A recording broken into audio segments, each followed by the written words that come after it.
Everyone online seems hyped about Mordheim right now, a Games Workshop game that's been discontinued for 20 years, but today I'm gonna find out if it's actually good, because I'm gonna finish painting my warband I started in a previous video, and I've got a game with Trent from Miscast this weekend at PAX. So to get this done, to play this game, I'm gonna need some help.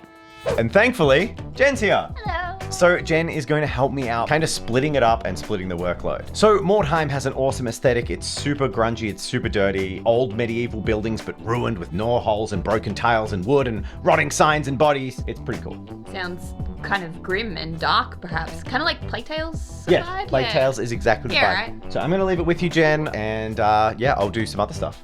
Have fun. Oh god,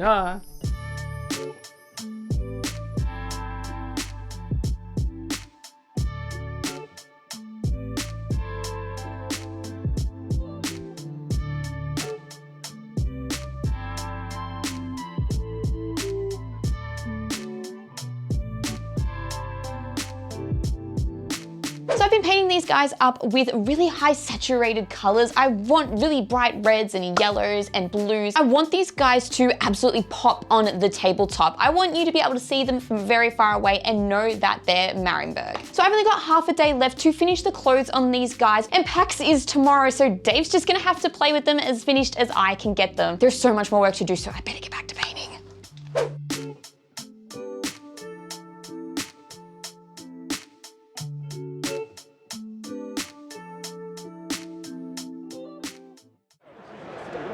How do I play this game? I think we just take. So I was at PAX and it was time for my very first ever game of Mordheim, and Tired World Studios brought down their Hexen Guard 2 board, which is actually on Kickstarter right now if you want to go check it out. And we got to play on this amazingly thematic board that's perfect for Mordheim. With this big ship in the center, and Trent said the best thing we could do for my first ever game, play a crazy scenario. It was a 3-player game and we all had to get in the middle, defeat this monster, and then get out with the weird stone. There were so many moments in the game. There was a lot of RNG, a lot of swingy moments, but also some really cool moments. Thematic moments and narrative story that kind of evolved as we played our game. And altogether, I had a really good time. So it was a super awesome experience for my first game. Now, it is time that we leave PAX, go back to the studio, and we can finish painting my models, make some changes to them, and then I can decide if Mordheim is a game for me. Again.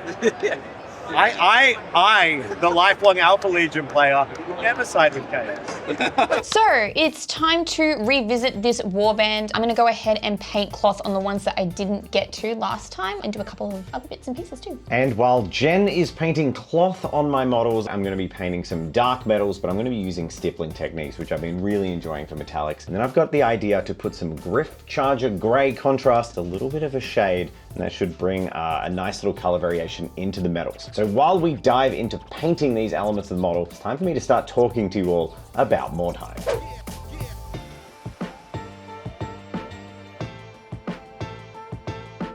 The first thing I thought I'd dive into is, well, Mordheim is a skirmish game, and it is quite obviously the predecessor to surviving games such as Necromunda. The idea is you control diverse little warbands that delve into the destroyed city of Mordheim, a city that was filled with a horrible cataclysm, is now left with this weird stone, or ward stone, a valuable resource that can power up magical items or turn non-magic users into magic users. It's very cool stuff that everyone wants. The city is dangerous, it's falling apart, and you take control of these warbands as you go to collect this resource. It's a little bit of a lawless land and only mercenaries and crazy chaos cults go there. So the game is really focused around these small warbands and exploration. Battles should typically take place in fairly tight and dense destroyed urban environments, which is why most games of Mordheim you see look so good. And it's because the terrain is usually awesome. You take control of a warband of up to 12 models. My warband had 11 models in it, and you control each fighter individually. Every turn plays out with a number of phases, such as the movement phase, shooting phase, and then the combat phase. And broadly, it feels a lot like Warhammer. The power levels of everything are dropped right to the floor. Everything is based off a fairly human stat line, which means for the most part, rolls are at parity or close to even, with only one stat maybe bumped up or down when you're challenging each other. The lack of super fancy equipment also means that these mercenary warbands are fairly equally matched and avoid some of the flaws I have with games like Necromunda, where you can kind of over-gear a character and get them a couple of skills right from the get-go that can really unbalance an encounter. There aren't going to be any plasma guns melting your face in Mordheim. So with the absolute basics of the game covered, we can move on to painting another part of our models and then dissecting all the little elements that make Mordheim good and bad.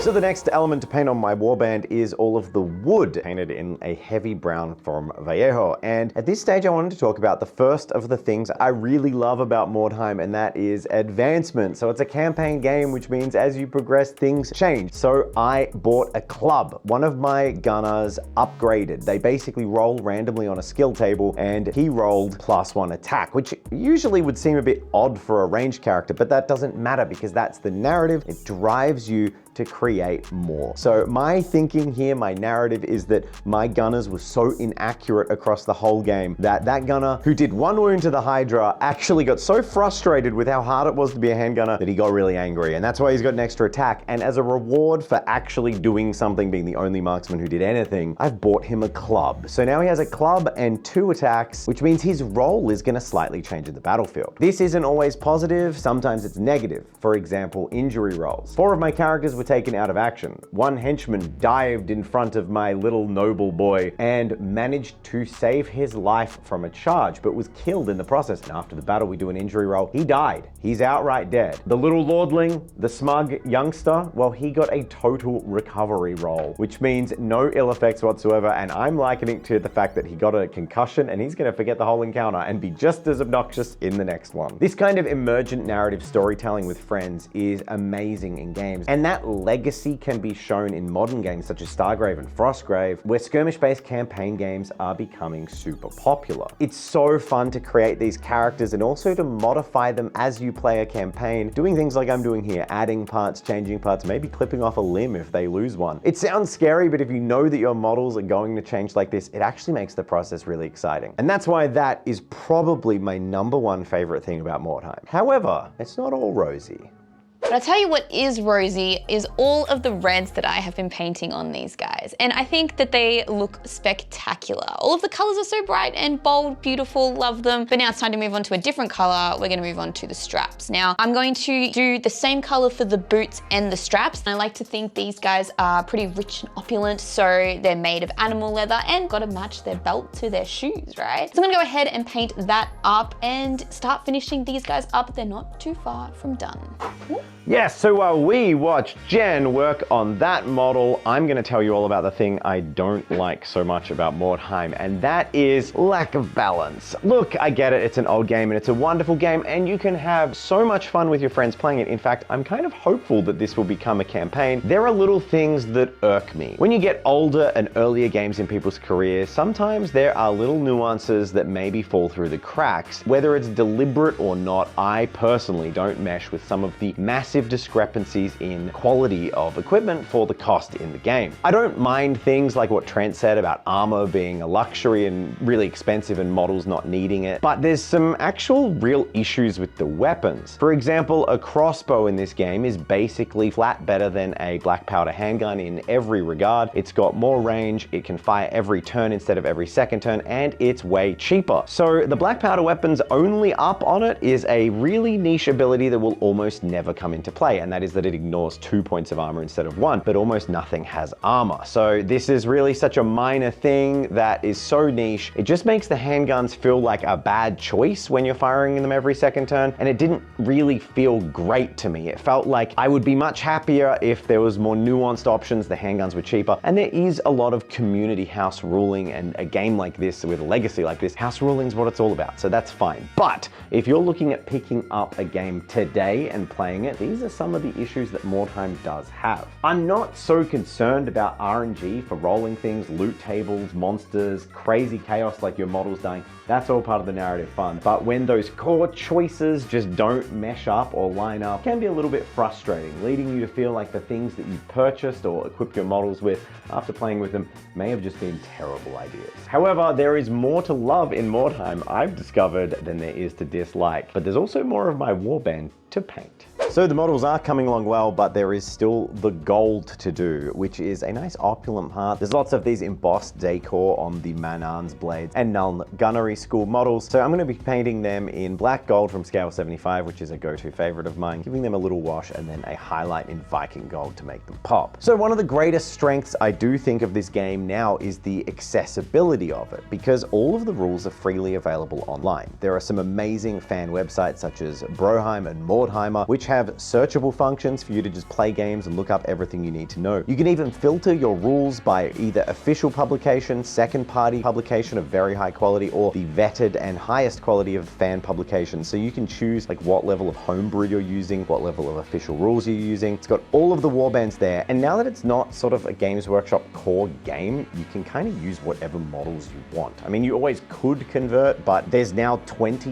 years more models out there. There's STLs, there's awesome models from Age of Sigmar, there's Warhammer Underworlds models, if you do want to stick with Warhammer, that are so perfect for Mordheim. Witch Hunters, Fanatics, things like that. And all of these options just mean that it's actually really easy to grab a group of friends and say, hey, do you want to play some Mordheim? Here's the rules, here's the rosters, dive into it. And I think that's part of why people are enjoying the concept of getting into Mordheim so much right now. There feels like there's a little bit of a pushback against the mega corporate, one build, no conversion, rules as written, monolithic mentality of the big games companies. And playing almost sort of punk classic games like Mordheim is like the antithesis of that. And you're probably getting the impression by now that my opinion is winding towards, well, yes, Mordheim is good. It's not the best game in the world. There's a lot of problems with it, but what I rapidly found in playing my game at PAX is there is a spirit to the game that is hard to capture in other games. There's so much richness to the world of Warhammer, the old world of Warhammer, and you kind of get to play in that playground in a really grim, dark setting and enjoy all of the things that make Warhammer great without a lot of the modern things that maybe are a little bit more suspect.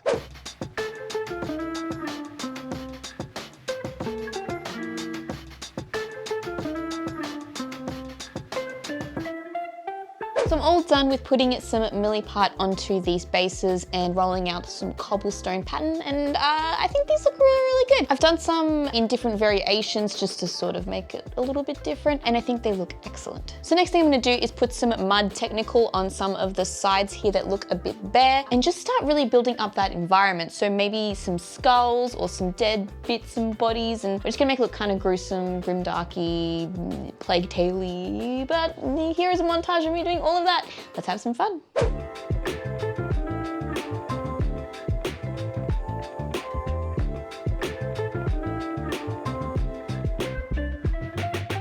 And they're all done. My bases, they look so good. I'm really happy with how these turned out. And I like there's a little bit of consistency through them too, so they all look the same, but different. So now I'm gonna go outside, spray these up Chaos Black, so they're ready for some painting. Yay!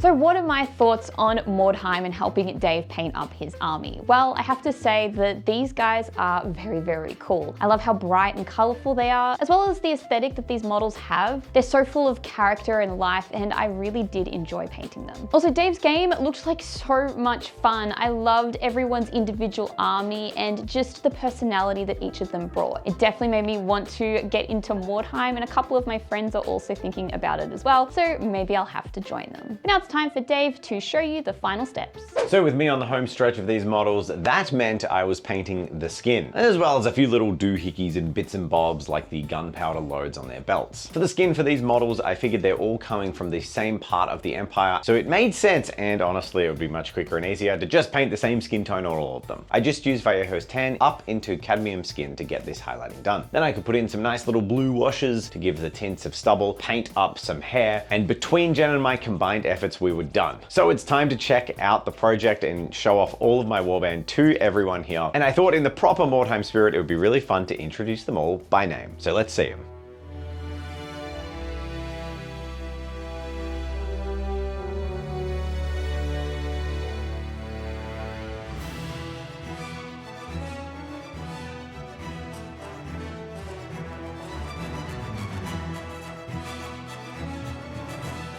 So here are the glorious initial warriors of my mercenary warband. Mercenary Captain, Die Hard with Vengeance, Bretonian Champion, Montgomery Python, Legendary Champion, Davisa Davoz,